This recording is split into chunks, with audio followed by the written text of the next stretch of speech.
এখন আমরা খাবো হচ্ছে আম মাখা। একটু আগে পেয়ারা মাখা খাইছি এখানে, এটাতেই আবার আম মাখা খাবো, এই জন্য রেখে দিছি এভাবেই। আম হচ্ছে এমন একটা জিনিস যে এটা দেখলে কিন্তু সবার জিভে জল চলে আসে। আর কাঁচা আম তো আমার ফেভারিট। যাদের আম গাছ আছে তারা আমাকে আম পাঠাইতে পারেন, আমি মাইন্ড করবো না। ঠিক আছে, তো যাদের আম গাছ আছে আমাকে যোগাযোগ করেন আমার সাথে ইনবক্সে। এখনও তো ভালো মতো আম উঠে নাই, এই জন্য অনেক দাম, প্রায় 200-250 টাকা কেজি কাঁচা আম। কিন্তু কিছু করার নাই। এখন আম দুইটা ভালো মতো ধুয়ে নেব। এখন হচ্ছে একটা ইউনিক স্টাইলে আম কাটা হবে। ইউনিক বলতে ছোট ছোট করে কাটবো, মানে বাইরে যেভাবে আম মাখাটা বিক্রি করে না, যেভাবে কেটে, তো ওইভাবেই হচ্ছে এখন আমরা আমটাকে কাটার ট্রাই করছি।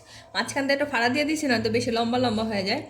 পুরাপুরি কাটবো না, ঠিক আছে। তারপরে চারো সাইড হচ্ছে কুচি কুচি কি করলে এটা, চারো সাইড হচ্ছে এভাবে দাগ কেটে নেব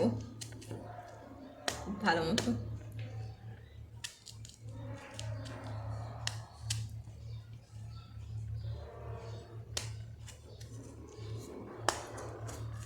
কাঁচা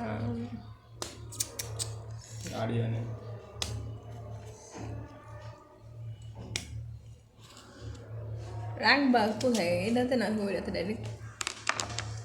এখন হচ্ছে এখানে রাখা হবে, এতে মশলা আগের।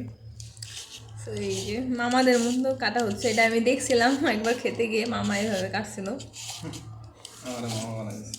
তোমারে না, মামাদের মতো দেখে তো আমার মামা বানাই দিছে। আমার মতো কাটো। এই যে দেখেন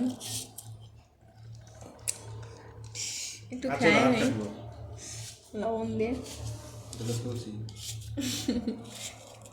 কাটতেছে, কাটার পরে খাবো না আগে? সবাই সবাই না, তুমি। আম কাটা শেষ, এখন হচ্ছে 3টা শুকনো মরিচ পুরাই নিছি, সরি 4টা শুকনো মরিচ। এখন হচ্ছে দিব হচ্ছে এই যে লবণ আর হচ্ছে মরিচের গুঁড়া, মানে এক্সট্রিম ঝাল হবে। এখন ভালো মতো মাখায় নিতে হবে।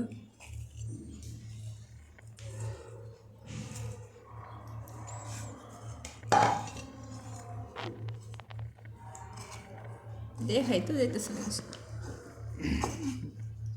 অনেক ঝাল হবে, মরিচের ঝাল যে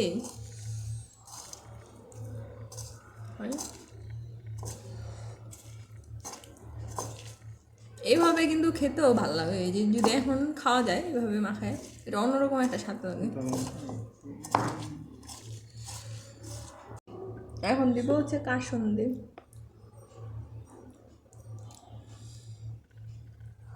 হচ্ছে না মাখাও।